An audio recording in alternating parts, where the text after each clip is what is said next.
Պատմիչների վկայությամբ այս վանքը հիմնադրվել է 4-րդ դարում Գրիգոր Լուսավորչի կողմից, իսկ արդեն 5-րդ դարում Մեսրոպ Մաշտոցը այստեղ հիմնել, այստեղ բացել է Արցախում առաջին դպրոցը։ Ամալասը իրականում շատ կարևոր նշանակություն է ունեցել նաև Արցախում եւ Ուտիքում քրիստոնեության տարածման առաջին քայլերի։ Այստեղ է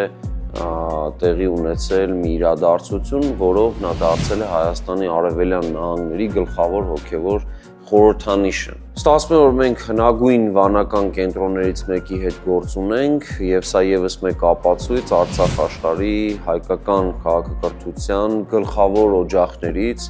եւ սկզբնատարածքներից մեկը լինելու։ Հույս պետք է ունենալ, որ օրերից մի օր հայոց կարևորագույն վանքերից մեկը, Ամալասը, նորից կտեսնի իր հայ ուխտավորին։